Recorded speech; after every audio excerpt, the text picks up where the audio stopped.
नमस्कार, मैं हूं आशुतोष सजना में आज बात करेंगे नरेंद्र मोदी के नाम पर कुर्सी गंवाने वाले दो नेताओं।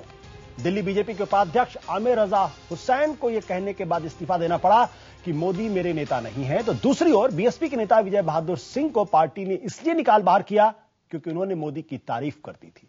मोदी धीरे धीरे ऐसे नेता होते जा रहे हैं जिनके नाम पर जबरदस्त ध्रुवीकरण होता दिख रहा है। सवाल है, यह ध्रुवीकरण देश की राजनीति को 2014 तक किस दिशा में ले जाएगा और क्या देश किसी मोदी लहर की चपेट में है जो उतने ही उनके खिलाफ है जितने उनके पक्ष में। एजेंडा में आज बात इसी बात को लेकर कि क्या देश की राजनीति में नरेंद्र मोदी अगर ध्रुवीकरण करते हैं या उनके इर्द गिर्द राजनीति का ध्रुवीकरण होता है तो देश की राजनीति के अंदर जो मध्यम मार्ग की राजनीति होती है क्या वो खत्म हो जाएगी? क्या आप हमारे साथ हैं या हमारे खिलाफ हैं या इनके बीच की कोई दिशा है, कोई लाइन है? यह महत्वपूर्ण सवाल है भारत की राजनीति में। इस पर करेंगे बातचीत आज।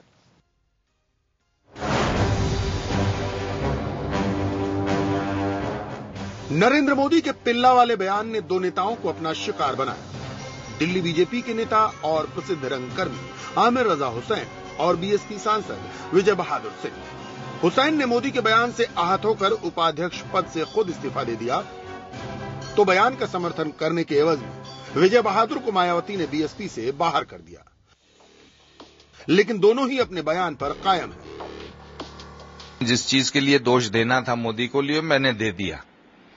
क्या वो बात थी जिसकी क्या वो तो सब पूरी दुनिया को मालूम है, हिंदुस्तान भर को मालूम है क्या बातें थी। वो आप किसी को एक कम्युनिटी को कुत्ते का पिल्ला कह दीजिए तो वही बात थी। इस विषय में बोलना जुर्म है तो मेरी गलती है, अन्यथा मेरा दिल साफ है। इसको तो जनता बताएगी 2014 में कि कौन सच है कौन गलत है और इसका फैसला जनता करेगी। भारत का प्रजातंत्र में अगर विचारों की अभिव्यक्ति पे ताला लगेगा तो प्रजातंत्र खत्म हो जाएगा। उधर कांग्रेस को एक बार फिर सांप्रदायिकता के मुद्दे पर बीजेपी को घेरने का मौका मिल गया। बहुत से लोग जो समाजवाद के आंदोलन से अपने आप को जुड़ा हुआ बताते थे वो आज बहुत ही अच्छे पदों पर भारतीय जनता पार्टी में आसीन है। उसके साथ साथ हमारे मित्र भी हैं, मुख्तार अब्बास नकवी जी हैं, शाहनवाज हुसैन साहब हैं। बहुत व्यक्तिगत तौर पे उनकी इज्जत करता हूं। मामला मोदी से जुड़ा है, लिहाजा नकवी और शाहनवाज ने फौरन मनीष तिवारी को जवाब दिया। देश के सूचना प्रसारण मंत्री हैं, वो देश की सूचना का प्रसारण करें, लेकिन वो गलत सूचना का प्रसारण करते हैं। वो देश के सूचना मंत्री के तौर पर कम काम करते हैं, पार्टी के प्रवक्ता के तौर पर ज्यादा काम कर रहे हैं। मैं उनको इतना ही कहना चाहता हूं कि कैसे जमाने के हालात समझते हैं, नादान नहीं हैं हम, हर बात समझते हैं। इस सेकुलरिज्म और कम्युनलिज्म का ये ऐसा एक्सपायर फार्मूला इस्तेमाल करने जा रही है कांग्रेस पार्टी। माहौल को देखते हुए बीजेपी के तमाम नेता भले ही मोदी गान में लगे हों, लेकिन आमिर रजा हुसैन के इस्तीफे ने एक बार फिर मोदी की स्वीकार्यता पर सवाल उठा दिया है। अरुण सिंह, दिल्ली, IBN 7। इस पूरे मसले पर एजेंडा के 5 सवाल हैं। पहला सवाल, क्या नरेंद्र मोदी 2014 तक अपने पक्ष में कोई लहर खड़ी करने में कामयाब होंगे? दूसरा सवाल, क्या नरेंद्र मोदी ही 2014 के आम चुनाव का एजेंडा तय करेंगे? तीसरा सवाल, क्या मोदी के नाम पर ही होगा 2014 में वोटों का ध्रुवीकरण? चौथा सवाल, क्या मोदी ने राजनीतिक परिदृश्य से बीच का रास्ता खत्म कर दिया है? और आखिरी सवाल, मोदी को उनके विवादित जुमलों का फायदा होगा या नुकसान? इसी से तय होगा बीजेपी का भविष्य। और जाहिर है मोदी के नाम पर सवालों का सिलसिला खत्म होने का नाम नहीं ले रहा, लेकिन हमारा एजेंडा बिल्कुल साफ है। चुनाव में सांप्रदायिक ध्रुवीकरण बिल्कुल नहीं होना चाहिए। बात करने के लिए हमारे साथ हैं खुद बीजेपी के पूर्व उपाध्यक्ष, दिल्ली बीजेपी के पूर्व उपाध्यक्ष और मशहूर रंगकर्मी आमिर रजा हुसैन, जिन्हें पार्टी से इस्तीफा देना पड़ा। दूसरे हैं वरिष्ठ पत्रकार शाहिद सिद्दीकी, जिनको भी नरेंद्र मोदी से इंटरव्यू करने के एवज में समाजवादी पार्टी छोड़नी पड़ी या निकाले गए। आरएसएस के चिंतक विशेषज्ञ राकेश सिन्हा, मोदी के समर्थक माने जाने वाले कारोबारी जफर सरेशवाला। आप लोग का बहुत बहुत स्वागत है। आमिर रजा भाई, सवाल यह है कि आपने ऐसा क्या कह दिया कि आपको पार्टी से इस्तीफा देने के लिए मजबूर होना पड़ा या आपने इस्तीफा दे दिया? जी नहीं, मुझे मजबूर तो नहीं होना पड़ा जी, और मैंने इस्तीफा तो न किसी के कहने पे दिया, सोच समझ के अपनी मर्जी से इस्तीफा दिया। और इस वजह से इस्तीफा दिया कि पार्टी में जो मेरे दोस्त हैं, जिनको मैं दोस्त समझता हूं, नेता समझता हूं, उनको मेरे बयान से कोई एम्बैरेसमेंट ना हो, इस वजह से मैंने इस्तीफा दे दिया। आप बीजेपी में थे, बीजेपी आपने सोच समझकर ज्वाइन की थी, उस वक्त भी नरेंद्र मोदी थे, तब आपको तकलीफ नहीं थी, आज तकलीफ क्यों?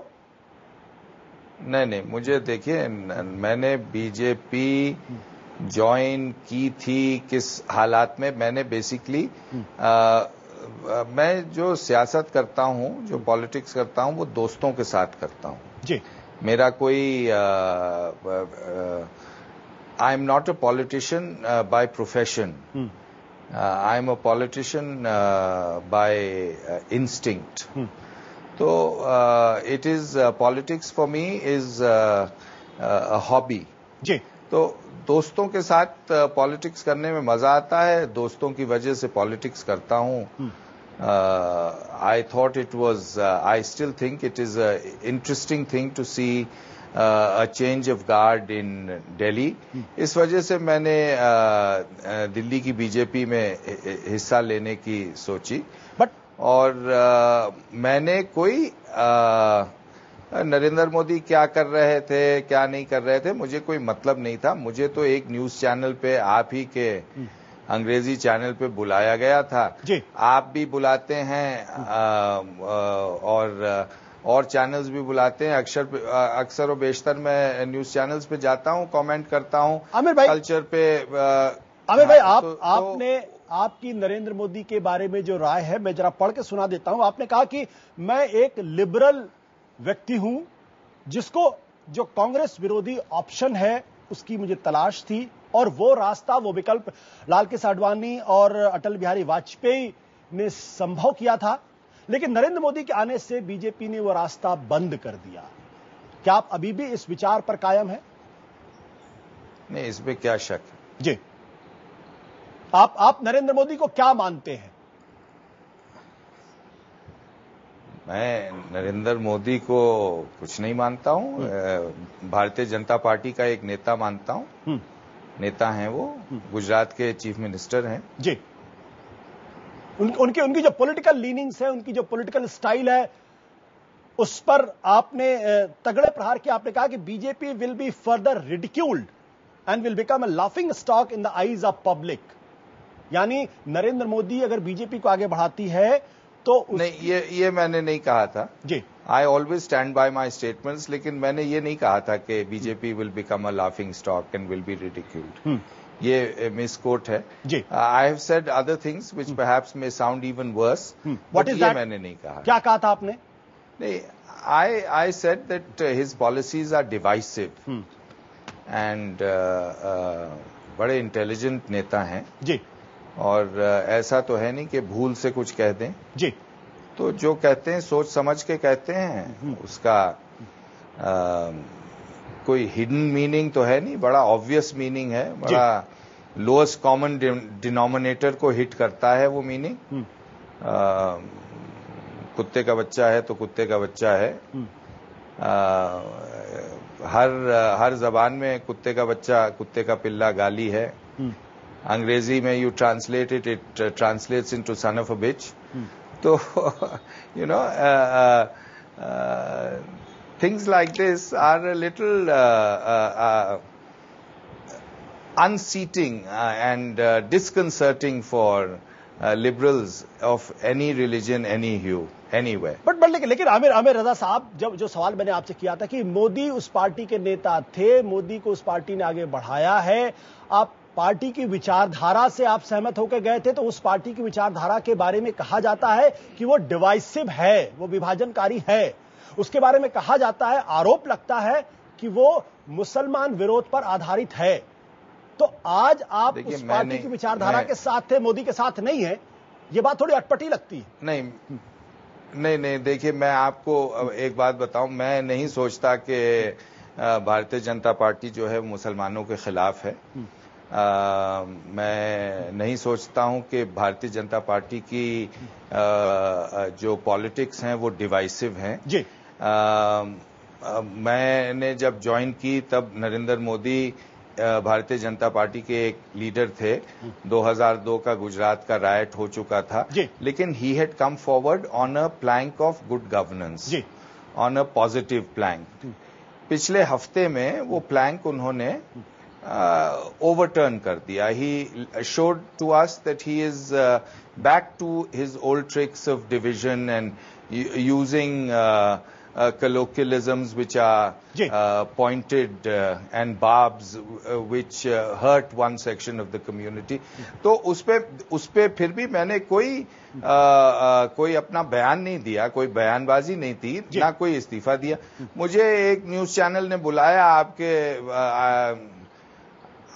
CNN IBN ने बुलाया फॉर अ चैट शो में उन्होंने मुझसे पूछा कि do you think that there's a trust deficit between the Muslims and Narendra Modi?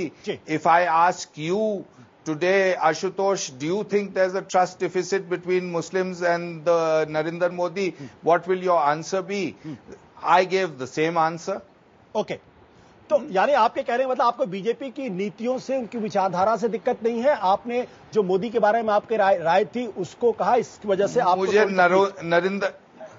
मुझे नरेंद्र मोदी की विचारधारा से तकलीफ है। नरेंद्र मोदी की। शाहिद सिद्दीकी साहब, जो बात आमिर रजा साहब कह रहे हैं, क्या आप उससे सहमत हैं क्या कि बीजेपी की विचारधारा में विभाजनकारी नहीं और मुसलमान विरोधी बातें नहीं है? यह आरोप जो लगातार लगता है, मोदी की विचारधारा डिवाइसिव है, क्या यह बात आपके गले उतरती है? नहीं, विचारधारा तो मुझे पता नहीं कि श्री नरेंद्र मोदी की विचारधारा क्या है, लेकिन उनका जो व्यक्तित्व है वो डिवाइसिव है।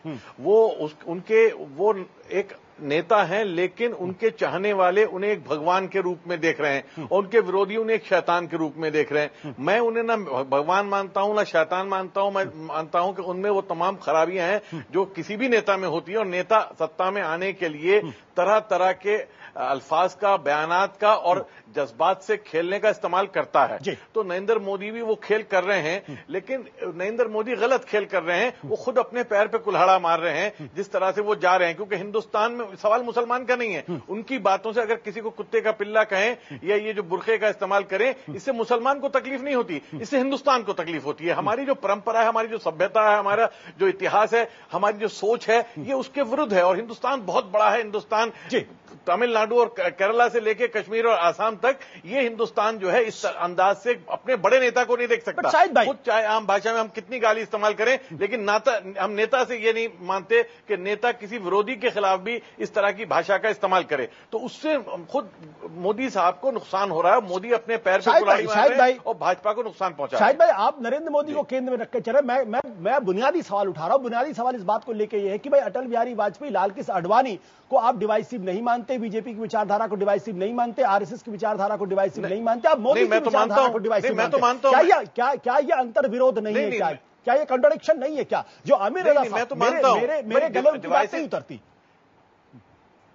आशुतोष, डिवाइसिव तो भाजपा की विचारधारा, लेकिन डिवाइसिव कांग्रेस की विचारधारा भी है। कांग्रेस जो है मुसलमानों में एक भय पैदा करके, एक सेक्शन में भय पैदा करके कि भाजपा आ जाएगी, खा जाएगी। 64 वर्षों से वोट ले रही है उनका कि आपको बंधुआ मजदूर बना लेते हैं सेकुलरिज्म का। वो भी एक सच्चाई है। तो डिवाइसिव तो मुलायम सिंह की पॉलिटिक्स भी है, डिवाइसिव तो लालू की पॉलिटिक्स भी है, डिवाइसिव तो मायावती की पॉलिटिक्स भी है। तो मैं डिवाइसिव की बात नहीं कर रहा हूं। मैं एक पॉलिटिक्स के अंदर एक अंदाज की बात कर रहा हूं कि आपको कहीं अल्फाज का कितने जज्बात को आप कुरेदेंगे और कहां तक जख्मों पर नमक छिड़केंगे, वो एक सवाल है। वरना डिवाइसिव पॉलिटिक्स तो हिंदुस्तान में हो रही है, बड़े पैमाने पर हो रही है, धर्म के नाम पे, जाति के नाम पे और दूसरे नामों पर। उसको आप कहां रोकेंगे? तकलीफ नरेंद्र मोदी के नाम पर है। तकलीफ इस बात को लेकर यह कि वो लोगों को वैसे शब्दों का इस्तेमाल कर रहे हैं जो ठीक नहीं। जफर सरेस वाला साहब, नाम पर नहीं है, उनके नाम पर नहीं, उनके अंदाज पर है, उनके अंदाज पर। राकेश सिन्हा के पास आऊंगा, लेकिन सबसे पहले जफर सरेस वाला साहब, जो सवाल लगातार आमिर रजा ने उठाया या जो सवाल शाहिद सिद्दीकी साहब उठा रहे हैं, आप नरेंद्र मोदी के करीबी हैं और आप उस समाज से आते हैं जिस समाज में उनको लेकर काफी तकलीफ और बेचैनी की बात की जाती है।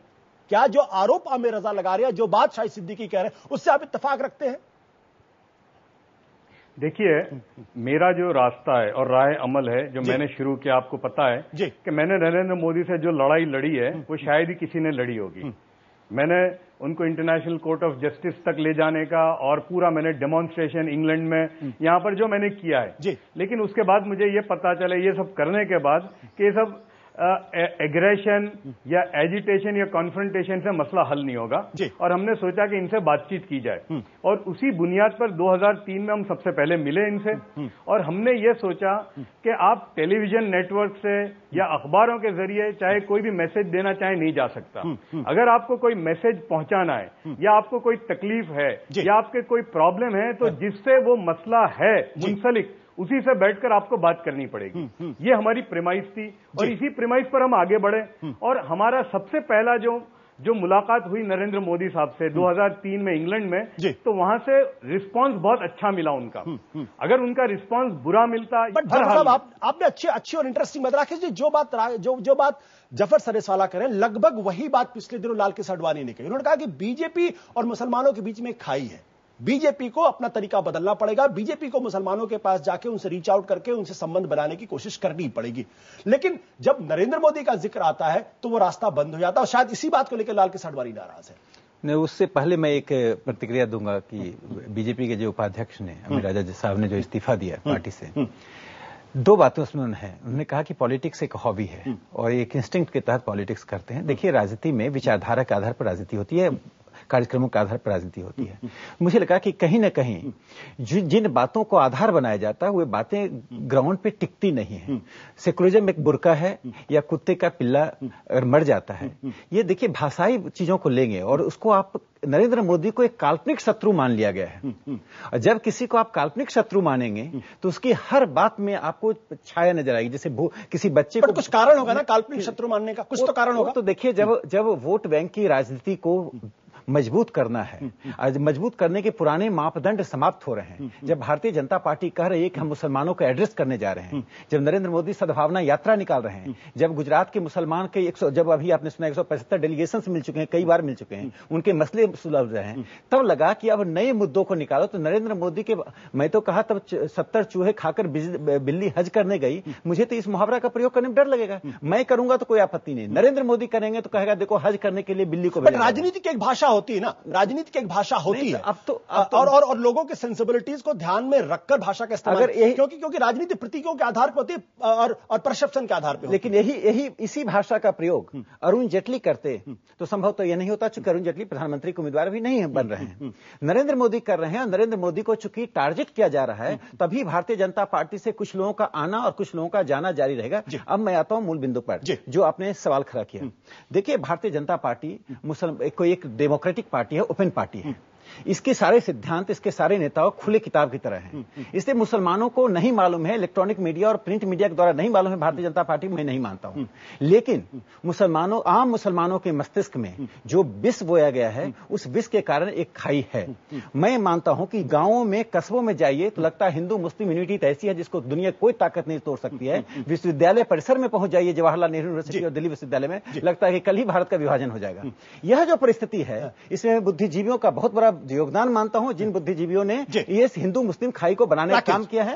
राकेश जी ने दो सवाल खड़े किए। पहली बात तो नरेंद्र मोदी को लेकर काल्पनिक शत्रु की बात की कि भाई अगर अरुण जेटली कुछ कहते हैं तो उसका उस पर रिएक्शन नहीं होता, लेकिन अगर नरेंद्र मोदी कहते हैं उस पर रिएक्शन होता। दूसरा, इन्होंने कहा कि भाई जो एक तरीके से मुसलमानों के बीच विष बोया गया है। शाहिद सिद्दीकी साहब, क्या आपको लगता है कि दरअसल मुसलमान भ्रमित हैं, इसलिए नरेंद्र मोदी को लेकर वो इस तरीके से कटु हैं? नहीं, देखिए, इसके पीछे एक इतिहास है, बैकग्राउंड है जी। और उसके बाद जो मैं राकेश सिन्हा जी की बात से भी सहमत हूं किसी हद तक, लेकिन मैं ये कहना चाहूंगा कि अगर आशुतोष जी आप भी ये कहें, मैं आपसे कहूं कि मेरे पिताजी का देहांत हो गया है और आप कहें कि कुत्ते के बच्चा भी मरे तो मुझे तकलीफ होगी, तो मैं उसका मतलब क्या समझूंगा? अगर मैं आपसे ये कहूंगा तो आप कहेंगे मुझे बहुत दुख है आपके पिताजी का देहांत हुआ। अगर नरेंद्र मोदी जी ये कहें कि मुझे बहुत दुख है कि 2000 लोग मारे गए थे और मेरे दिल में उनकी पीड़ा है और मैं आज भी उनके दुख के साथ जुड़ा हुआ हूं, तो इसमें क्या नुकसान है? आपको इतना घुमाने की क्या जरूरत है? आप इतना क्यों डरते हैं मुसलमान के दुख के साथ जुड़ते हुए? शाहिद सिद्दीकी साहब के कहना पड़ता है कि मुसलमान क्या, मैं जी शाहिद सिद्दीकी साहब, ये कुत्ते के पिल्ले के जुमले के पहले भी नरेंद्र मोदी के खिलाफ इसी तरीके की बात हुआ करती, तो उसी तरीके से डिवाइसिव माने जाते, तो उसी तरीके से पोलराइजिंग माने जाते थे। क्या जानबूझकर उनकी छवि को खराब किया गया? वो दरअसल, अगर मैं राकेश जी की बातों को लेकर चलूं, ये तो हो रहा है, वो वाकई बहुत अच्छे व्यक्ति हैं और उनको खामखाम टारगेट किया जा रहा। कुछ इतिहास है, कुछ कारण है या ऐसे? ये सच है। मैंने तो कहा ना कि उनके जो समर्थक हैं उन्हें भगवान बना के पेश कर रहे हैं, उनमें कोई खराबी नहीं, सब अच्छाइयां चाहिए, दूसरे जो उनके विरोधी हैं उन्हें शैतान बना के पेश कर रहे हैं। ये गलत हो रहा है, लेकिन ये इसलिए हो रहा है कि उनकी पर्सनैलिटी कुछ ऐसी है कि वो आपको या तो विरोध करने पे मजबूर करती है या बिल्कुल आपको समर्थन और प्यार करने में मजबूर करती है। तो अभी उनकी पर्सनैलिटी का कसूर कहिए, उनके बैकग्राउंड का कसूर कहिए, उनकी भाषा का कसूर कहिए, लेकिन कहीं उनका भी कसूर है, सिर्फ उनके विरोधियों का कसूर नहीं है। कांग्रेस तो करेगी, कांग्रेस तो इसको हवा बना के, मोदी का हवा बना के अपनी राजनीतिक फायदा उठाना चाहती है, लेकिन वो मौका क्यों दे रहे हैं? वो क्यों नहीं एहतियात कर रहे हैं? वो क्यों नहीं कोशिश कर रहे हैं कि ऐसी भाषा का इस्तेमाल कि मुसलमान का दिल जीत सकें? मुसलमान का क्यों, हिंदुस्तान का सेकुलर है, लिबरल है, उसको कैसे अपने साथ जोड़ सकें? यानी जो हिंदुत्ववादी है वो तो है उनके साथ, वो क्यों डरते हैं कि वो भाग जाएगा? बिल्कुल क्यों डरते हैं कि वो हाथ से निकल जाएगा? शाहिद भाई, आमिर रजा साहब, क्या आप उस ट्रैप में आ गए? क्या आमिर रजा साहब, क्या आप उस ट्रैप में आ गए? क्या जिस ट्रैप की बात की भाई, एक आदमी को आपने जानबूझकर टारगेट करके उसको निशाना बनाया और उसकी इमेज को खंडित करने की कोशिश की, क्या आप उस ट्रैप में आ गए? क्या भाई आशुतोष, ये तो मजाक है। जो आदमी 5 करोड़ रुपए महीना खरीद के अमेरिकन पीआर एजेंसी से अपनी इमेज बनवाए, उसकी इमेज बाय चांस खराब हो जाएगी। जो हर लफ्ज, हर अल्फाज सोच सोच के नपा तुला बोले, वो गलती से कुत्ते का पिल्ला बोल जाएगा। भाई कुत्ते का पिल्ला तो कुत्ते का बच्चा is a swear word in any language. अंग्रेजी में आप कहेंगे सन ऑफ अ बिच, तो मतलब you need a dictionary, you need interpreters to tell you कि सन ऑफ ए बिच का क्या मतलब है, कुत्ते के पिल्ले का क्या मतलब है। भाई बिल्ली का बच्चा भी कह देता, लेकिन you know this is a obvious swear word. Modi साहब का जो हमेशा से उनका एक पॉलिटी को डिवाइड करने का एफर्ट रहा है, वो कोई नई चीज थोड़ी है। वो आप अरुण जेटली के लिए कह दीजिए, किसी के लिए, इन्होंने इन द पास्ट इनका कोई ऐसा स्टेटमेंट नहीं है। मोदी साहब has consistently made statements like this and now he is reached the lowest common denominator. बिल्कुल आमिर साहब आप कहने मतलब लीस्ट कॉमन डिनोमिनेटर। जफर साहब, जो बात आमिर रजा कह रहे हैं कि भाई वो तो खुद पीआर एजेंसी हायर करते हैं, उनके बारे में image building. I have one more, या please go ahead. I have one more point to add. Please go ahead. Sorry, I have one more point to add, and I think that we must also come with clean hands to shows like this. We must also be able to say कि भाई हमारा कोई business interest Modi ने सर्व किया है कि नहीं। हम गुजरात में रहते हैं, हमारा कोई बिजनेस इंटरेस्ट सर्व किया है, हम इसलिए सपोर्ट कर रहे हैं। So at least we all know the background of how we come. You know Shahid's background, you know mine, you know Sinha's. We should know Zafar's background also. Zafar साहब, how well he is. Zafar साहब, मैं background देता हूं। Please Aamir साहब, मेरा ताल्लुक मेरा ताल्लुक आमिर साहब अहमदाबाद से 600 साल से है और मेरा खानदान 250 साल से कारोबार में है। और मोदी साहब नहीं थे तब भी हम कारोबार कर रहे थे और मोदी साहब नहीं होंगे तब भी करेंगे। तो ये आपके जहन में जो बात आई है कि कारोबारी और मुसलमान हूं, मतलब मोदी से मुझे नहीं, आपके जहन में जो आई है बात कि मोदी का सपोर्टर इसलिए हो कि मोदी ने मुझे कोई दिया होगा, तो ये आप निकाल दीजिए आपके दिमाग से। हम ईमानदारी, अमानतदारी से 250 साल से कारोबार कर रहे हैं। नहीं, जफर साहब जिस और आमिर रजा इशारा कर उनके कहने का मतलब ये है कि आपके बिजनेस इंटरेस्ट है, आपके कारोबारी हित है और उस हित की सुरक्षा करने के लिए आप नरेंद्र मोदी को आगे क्या समर्थन कर रहे हैं? बिल्कुल नहीं, मेरा कारोबार ऐसा है ही नहीं साहब। मैं अंबानी या अडानी नहीं हूं कि मुझे नरेंद्र मोदी की जरूरत पड़े लैंड अलॉट करने में या पावर लेने में। हम लोग मुसलमान, गुजरात रजा साहब को पता नहीं, मैं दावत देता हूं आप आइए कि अहमदाबाद के अंदर 5000 से ज्यादा मुस्लिम एस्टेब्लिशमेंट हैं और जिससे 1.5 लाख से ज्यादा मुसलमानों को रोजी पहुंचती है। हमारा कोई कारोबार नरेंद्र मोदी से दूर दूर तक कोई चारेकार नहीं है। बिल्कुल जफर साहब, और ये क्या नहीं, और मैं ये आमिर रजा साहब को कहता हूं, ये बहुत डेंजरस प्रेसिडेंस है कि जफर सरेश वाला अगर ये कहे कि गुजरात की सड़कें अच्छी है तो वो मोदी का सपोर्टर है, लेकिन मुकेश अंबानी या रतन टाटा कहें कि गुजरात में बहुत अच्छा कारोबार होता है तो आप कभी नहीं पूछते उनको। तो ये बहुत ही खतरनाक और डेंजरस साइकोलॉजी है, आप इससे निकालिए। हम उनको भी पूछते हैं और हम खुद खुद कहते हैं कि अहमदाबाद की सड़कें बहुत अच्छी हैं। बिल्कुल, आमिर रजा आप नहीं कहते उसमें कोई शक नहीं है। देखिए अमीर राजा साहब, पहले सेगमेंट में जिस तरह से आप इनोसेंट बन रहे थे कि पार्टी से आपने इस्तीफा दिया और अचानक दे दिया, एक इंटरव्यू में दिया, अब बात साफ आ गई कि आपने सोची समझे तहत से बीजेपी को बदनाम करने के लिए इस्तीफा दिया, चूंकि यह राजनीति अब आगे बढ़ रही थी। जिस ढंग से जाफर साहब पर आरोप लगाया जा रहा है, देखिए ये बहुत खराब प्रेसिडेंट सेट हो रहा है कि कोई अगर मुसलमान भारतीय जनता पार्टी में आएगा उसको सार्वजनिक रूप से जलील करो। ये सीधा आरोप है कि नरेंद्र मोदी आपका बिजनेस इंटरेस्ट सर्व करते हैं, इसलिए आप पार्टी में। ये पहला इंसिडेंट नहीं है, जहां भी छोटे स्तर पर भी कोई मुस्लिम आता है उसको बाइकआउट किया जाता है। मैं कांग्रेस को कम दोष देता हूं, नहीं मुस्लिम कम्युनिटी के उन नेताओं को दोष देता हूं जो कम्युनिटी को एक बांध कर रखना चाहते हैं, उस कम्युनिटी बेस्ड वोटिंग करना चाहते हैं। इससे बाहर निकलना चाहिए। पृष्ठभूमि जानना खराब बात नहीं है, लेकिन जिस ढंग से आपने आरोप लगाया वो आरोप गलत है, निंदनीय है, ऐसा नहीं लगाना चाहिए। जफर साहब आपको जोड़ना चाह रहे हैं, प्लीज जफर साहब। मैं पूछता हूं कि भाई आमिर साहब, आपको पद्मश्री जो मिला है तो आपने गुलामी की थी कांग्रेस पार्टी की? मैं तो ये आरोप नहीं लगा रहा आप पर। वाजपेयी जी के जमाने में मैं तो आपको एक प्लेराइट समझता हूं। जरूर लगाएं, पद्मश्री मिला तो आपने गुलामी की थी कांग्रेस पार्टी की? बिल्कुल गुलामी की थी। इस वजह से अटल बिहारी वाजपेयी की हुकूमत में मुझे पद्मश्री मिला था। हाँ, तो बस आपने वहां से गुलामी शुरू कर दी थी। कांग्रेस हमारा ऐसा नहीं है। हाँ बिल्कुल, हम ऐसे कांग्रेस की गुलामी की वजह से, अरे सरकार कांग्रेस की गुलामी की वजह से अटल बिहारी वाजपेयी की हुकूमत में मुझे पद्मश्री मिला। आप बताइए मैं क्या करूं? वाजपेयी जी ने ढांचा ढालने के बाद पार्टी नहीं छोड़ा था। वाजपेयी जी ने ढांचा ढालने के बाद पार्टी नहीं छोड़ा था। पार्टी के प्रधानमंत्री को उम्मीदवार रहे, उनको पूरी पार्टी का समर्थन था, संघ के स्वयंसेवक रहे। आप देखिए, आप नरेंद्र मोदी वाजपेयी जी के शख्सियत में अंतर हो सकता है, लेकिन एक ही विचारधारा के, एक ही परिवार के, एक ही आंदोलन के, एक ही मिशन के दोनों सिक्के हैं। बिल्कुल राकेश जी, जफर सरेश वाला और आमिर रजा और शाहिद सिद्दीकी साहब, माफ करिएगा, मुझे थोड़ा सा ब्रेक लेना